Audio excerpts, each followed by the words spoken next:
রাধা রাধা বন্ধুরা, বেদকথার পরিবারে সবাইকে অনেক অনেক স্বাগত।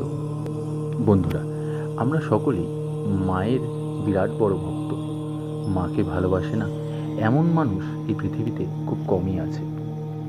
আমরা আজ জেনে নেব যে মায়ের সম্পর্কে অনেক কিছু অজানা তথ্য, আর তার সাথে সাথে আমরা এটাও জানব যে আমরা সকলেই জানি যে আগেকার দিনে ডাকাতরা মায়ের পুজো করত। তাদের মধ্যে বিশেষ কিছু নামকরা ডাকাতও ছিল। কিন্তু কেন ডাকাতরাই শুধু মায়েরই পুজো করত? তার পেছনের আসল রহস্য কী? চলুন আজ সেই বিষয়ে আমরা জেনে নিই। বন্ধুরা, কাল অর্থাৎ সময় থেকে কালী শব্দের উৎপত্তি। যিনি কালের নিয়ন্ত্রা, তিনিই কালী। তিনি অতীত, বর্তমান, ভবিষ্যৎ তিন কালেই যাতায়াত করতে পারেন। কালের নিয়ন্ত্রণ তারই হাতে। ত্রিনয়নী কালীর তিন নেত্রেও তাই কালের পরিচায়ক। আবার তার এই তিন চোখেই রয়েছে সত্য, শিব এবং সুন্দরের দৃষ্টি। মা কালীর এই ক্ষমতার মধ্যেই লুকিয়ে তার বিবাসনা হওয়ার ব্যাখ্যা। পুরাণে মা কালীর যে বর্ণনা রয়েছে তাতে দেখা যায় তার চার হাতে রয়েছে খড়গ, অসুরের ছিন্ন মুণ্ড, বরদান ও অভয় মুদ্রা। মায়ের গলায় নরমুণ্ডমালা, বিরাট জীব, শ্যামবর্ণা। ভগবান শিবের বুকের ওপর দাঁড়িয়ে রয়েছেন এই প্রচণ্ডা কালী। তিনি আদতে শক্তির প্রতীক, আর তাই নাকি তিনি নগ্নিকা। অন্যদিকে শাস্ত্রমতে দেবী প্রচণ্ড শক্তিধর। তাকে ধারণ করার মতো পোশাক নেই জগতে, কারণ পোশাক বা বসন এমন এক জিনিস যা কোনো কিছুর আচ্ছাদন হিসেবে ব্যবহৃত হয়, অর্থাৎ যার আচ্ছাদন হতে হবে, তাকে ঢেকে রাখার ক্ষমতা থাকতে হবে পোশাকের। কিন্তু মা তো সর্বশক্তিমান, তিনি নিজেই সব কিছুকে ধারণ করেছেন। মা যখন নিজেই প্রকৃতি, তখন তাকে ঢাকবে কোন উপাদান? তাই তিনি নগ্নিকা, বিবাসনা। অন্যদিকে শাস্ত্রমতে মা কালীর বর্ণনা রয়েছে অনন্ত রূপে। তিনি যেমন একধারে বিনাশকারী, তেমনি সৃষ্টিকারী। তিনি তাই অনন্ত অসীম। মা একধারে ভক্তদের রক্ষা করেন, তাদের মনোবাঞ্ছা পূরণ করেন, আবার প্রয়োজনে দুষ্টেরও দমন করেন। অষ্টদশ শতক ধরে একদল মানুষ ছিল যাদের পেশা ছিল ডাকাতি। সেই সময়ের জাত ডাকাতরা সবাই ছিল শক্তি সাধক, বেশিরভাগই দেবী কালীর ভক্ত। তারা গভীর জঙ্গলে কালী মূর্তি অথবা দেবীর প্রতীক হিসাবে সিঁদুর মাখানো খাড়া, গাছের গুড়ি ইত্যাদি প্রতিষ্ঠা করে জাঁকজমক সহকারে পূজা করত। তাদের পূজা পদ্ধতির একটা নির্দিষ্ট ধারা ছিল। অনেক সময়ই জঙ্গলের মধ্যে পুরোহিত পাওয়া যেত না, তাই তারা নিজেদের মতন করে শক্তির সাধনা করত, ভেড়া বা ছাগল বলি দিত। এছাড়াও তিনি নক্ষত্র মেনে নরবলিও দেওয়া হতো। ডাকাত যত ভয়ঙ্কর হতো, তাদের নরবলির আকাঙ্ক্ষা তত বেশি দেখা যেত। সেই সব ডাকাতের বিশ্বাস ছিল মা কালীর কাছে নরবলি দিলে আসুরিক শক্তি জাগ্রত হয়, সিদ্ধেশ্বরীর দয়ায় ডাকাতি সফল হয়। সেকালের ডাকাতের মধ্যে নামকরা ছিল রঘু ডাকাত, বিষে ডাকাত, মনোহর ডাকাত, বুধ ডাকাত ও মাধ ডাকাত ইত্যাদি। এছাড়াও তথাকথিত কিছু জমিদাররাও ডাকাতি করত। দেবী ঘোষ, নবীন ঘোষ, গগন সর্দার প্রমুখ ছিলেন জমিদারের ডাকাত। বাংলায় সে সময় ছড়িয়ে ছিটিয়ে অসংখ্য ছোট বড় ডাকাত ছিল। বড় বা নামি না হলেও ছোট ডাকাতরাও নৃশংসতায় বড় কম যেত না।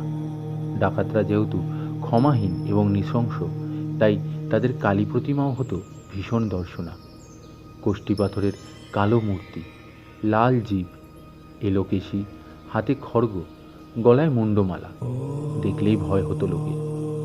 এইসব ডাকাতদের তখনকার দিনে আবার ডাকাতির এলাকা থাকত। জাত ডাকাতরা হঠাৎ এসেও হাজির হতো না। আগে ধনী বা বড় মানুষের বাড়ির খবর দিয়ে কালী পুজো সেরে ডাকাতি করতে আসতো তারা। দূর থেকে মশাল জ্বালিয়ে বিভিন্ন ডাক পাড়তে সেসব ডাকাত দল ঢুকত। মেয়ে মানুষদের গায়ে হাত দিত না তারা, তবে পুরুষ বা জমিদারের লেঠেল যাদের সামনে পেত তাদের শেষ করে ছাড়ত, গয়না লুট করে নিয়ে যেত। আজ থেকে প্রায় 300-400 আগেকার বছরের কথা। সে সময় নাম করা ছিল রঘু ডাকাত, আর তার আরাধ্য দেবী ছিলেন সিদ্ধেশ্বরী। তার দলের প্রত্যেকেই কালীর উপাসক। ডাকাত যেমন রহস্যময়, তার আরাধ্য দেবীও তেমনই। বহু জায়গাতেই শোনা যায় এটা রঘু ডাকাতের কালী। যেমন এখনকার কাঁচরাপাড়ায় বীজপুর থানা এলাকার কাছে একটি কালী মন্দির আছে, সেটিকেও লোকে বলে রঘু ডাকাতের কালী। সেই সময় এই অঞ্চলটি ছিল ঘন অরণ্য পরিপূর্ণ আর ছিল ডাকাতদের আস্তানা। এখানে যে দেবী মূর্তি রয়েছে, সেখানে একটি প্রাচীন নিম গাছ ছিল। সেই গাছটিতে ডাকাতরা সিঁদুর চন্দন দিয়ে কালী জ্ঞানে পুজো করত। কথিত আছে বহু অসহায় মানুষদের নিয়ে এসে নিম গাছটির তলায় বলি দিত। অনেকে বলে থাকেন স্বয়ং রঘু ডাকাত না হলেও তাদের সাগরেদদের আস্তানা ছিল এখানে। পরবর্তীকালে ডাকাতরা নিশ্চিহ্ন হয়ে গেলেও তাদের পরবর্তী প্রজন্ম ডাকাতরি ছেড়ে দিলেও সেই নিম গাছের মাহাত্ম্য কমেনি এতটুকুও। পরে নিম গাছটি কাটা পড়লেও তার পাশের গড়ে ওঠে কালী মন্দির। রঘু ডাকাতের মতনই ভয়ঙ্কর এবং দুর্দান্ত ছিল মনোহর ডাকাত। আজকের কলকাতার অভিজাত এলাকা মনোহরপুকুর এই মনোহর ডাকাতের নামেই তৈরি বলে দাবি। সে সময় প্রায় 250 থেকে 300 বছর আগে এলাকাটি ছিল পুরো জঙ্গলে পূর্ণ, খাল বিল, হোগলার বন ইত্যাদিতে। পথে ঘাটে শিয়াল আর বাঘ ঘুরে বেড়াত। লোকের বসতি খুব কম ছিল। এদিকে একটা ছোট খালের মধ্যে দিয়ে চলত নৌকা। সুন্দরবনের যাত্রারা কাঠ কাটতে, মধু সংগ্রহ করতে আর শিকার করতে যেত এই পথ দিয়ে। জেলে, বাগদি, বাউরি আর থাকতো ডাকাত দল। আর এই ডাকাত দলের সর্দার ছিল মনোহর বাগদি। এই পথে সেকালে কালীঘাটের কালী দর্শন করতে আসতেন পুণ্যার্থীরা। আসতেন দল বেঁধে, থাকতো বৃদ্ধা বৃদ্ধ, নারী ও শিশু। আদি গঙ্গা দিয়ে নৌকা করে নিবিড় বনে হাঁটা পথ দিয়ে তারা আসতেন। ডাকাতের দল শিকার করতেন এদেরকেই। মনোহর বাড়ির অদূরে ছিল ছোট একটা ভাঙা মন্দির। মন্দিরে পাষাণী কালী মূর্তি। মূর্তি আকারে ছোট হলেও অতি ভীষণ দর্শনা। ডাকাতরা এই কালী মূর্তির নাম দিয়েছিল কঙ্কাল কালিনী। কোনো অলঙ্কার ছিল না সেই মাতৃমূর্তির অঙ্গে। দেবী ছিলেন আয়ুধভূষিতা, মুন্ডমালা বিভূষিতা। তার হাতে ঝুলিয়ে দেওয়া হয়েছিল নরবলির একটি মুন্ড। নিত্য পুজো হতো, ছাগল মহিষ বলি হতো, আর পূর্ণিমা ও অমাবস্যায় হতো নরবলি। একবার ডাকাতি করে ফেরার সময় মনোহর ও তার সাঙ্গপাঙ্গরা একটি শিশুকে রাস্তায় পড়ে থাকতে দেখে। সঙ্গে স্ত্রীলোকটি তার মা ছিলেন, কিন্তু বাঘের আঘাতে স্ত্রীলোকটির মৃত্যু হয়। মনোহর শিশুটিকে বড় করে তোলেন, নাম রাখেন হারাধন। মৃত্যুর সময় মনোহর এই হারাধনকে তার মাটিতে পোতা সমস্ত ধনরত্ন দিয়ে যান আর উপদেশ দিয়ে যান যে গরিব দুঃখীদের দেখতে। আজ মনোহর নেই, হারাধনও নেই, কিন্তু মনোহরের নামের হারাধন যে পুকুর কাটিয়েছিল সেটি এখনও মনোহর পুকুর রোড নামে পরিচিত।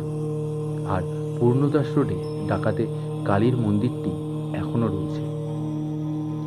সেই রকমই আরেক আকর্ষণীয় ঘটনা চিতপুরের চিত্তেশ্বর রায় ওরফে চিতু ডাকাতের। যদিও চিতু ডাকাত আর আরাধ্যা দেবী কালী ছিলেন না। চিতু ডাকাত পুজো করতেন মা দুর্গাকে। ষোড়শ উপচারে সে পুজো হতো। তারপরই চিতু যেতেন ডাকাতি করতে। ডাকাতি করার আগে গৃহস্থকে চিঠি দেওয়া হতো, প্রস্তুত থাকতে বলা হতো। তারপর নির্দিষ্ট দিনে মায়ের সামনে নরবলি দিয়ে পুজো করে ডাকাতি করতে যেত চিতু ডাকাত। সেই সময় ঘন জঙ্গলে আবৃত ছিল চিত্রপুর। মুঘল বাদশাহের আমল থেকেই এই পথের অস্তিত্ব। এই পথের দুধারে ছিল গভীর জঙ্গল, বর্তমানে যেখানে এখন ডাকাতের আরাধ্যা দেবীর মন্দির। এই দুর্গা দেবীর কিছু বৈশিষ্ট্য আছে। এখানে বাহন সিংহের সঙ্গে একটি বাঘও রয়েছে। দুপাশে লক্ষ্মী, সরস্বতী, কার্তিক অনুপস্থিত। আসলে ওই সময় ওই জঙ্গল বাঘের আবাসস্থল ছিল, তাই বাঘকে সন্তুষ্ট করার জন্যই ডাকাতরা বাঘের পুজো করত। এখন যেমন সুন্দরবন অঞ্চলে দক্ষিণ রায় ও বাঘের পুজো একত্রে হয়। ডাকাতের মা দুর্গা মাটি দ্বারা নির্মিত নয়, গঙ্গা থেকে তুলে আনা নিম কাঠ দিয়ে ডাকাত তার আরাধ্যা দেবী মূর্তি নির্মাণ করেছিলেন। চিতু ছাড়াও স্থানীয় লোকের পূজা পেতেন চিতু ডাকাতের দুর্গা। তখন নবাবী আমলে একবার নবাবের সেনাপতি চক্রপাণি দত্ত লোকলস্কর নিয়ে চিত্তেশ্বরীকে পুজো দিতে আসেন। সেই সময় চিতু ডাকাত মায়ের পুজো করেছিলেন। সেদিন মায়ের সামনে নবাবের সেনার সঙ্গে ডাকাতের প্রবল লড়াই হয়েছিল। সেই লড়াইয়ে বহু রক্তপাতের পর নবাব সৈন্যদের হাতে ধরা পড়েন চিতু। বিচারে তার প্রাণদণ্ড হয়। চিতু ডাকাতের মৃত্যুর পর মা দুর্গার বিগ্রহ অঞ্চলে একাকী পড়ে রইলেন। তার পূজাপাঠ বন্ধ হলো। এরপর আবার মন্দির সংস্কার করে মায়ের পূজা শুরু করেন নৃসিংহ ব্রহ্মচারী নামে এক তান্ত্রিক সাধু। মায়ের মূর্তি উদ্ধারের সময় নৃসিংহদেব দেবীর চরণে লেখা দুটি শ্লোক দেখতে পান। তিনি সেই শ্লোক উচ্চারণ করেই দেবীর পুজো করেন এবং এখনও সেই গুপ্তমন্ত্র চিত্তেশ্বরী মায়ের পুজো হয়। খোদ কলকাতা শহরে ডাকাতদের নামে এবং প্রতিষ্ঠা করা কালী মন্দির ও রাস্তা এখনও আছে। বন্ধুরা, এই ছিল সম্পূর্ণ তথ্যটি। আশা করছি আপনাদের ভালো লেগেছে। ভালো লাগলে অবশ্যই লাইক করে, কমেন্ট করে, আমাদের চ্যানেলটিকে সাবস্ক্রাইব করে আমাদের পাশে থাকবেন। আজ এখানেই শেষ করছি বন্ধুরা। সবাই ভালো থাকবেন এবং সুস্থ থাকবেন। আর কমেন্টে রাধা রাধা লিখে যাবেন। রাধা রাধা।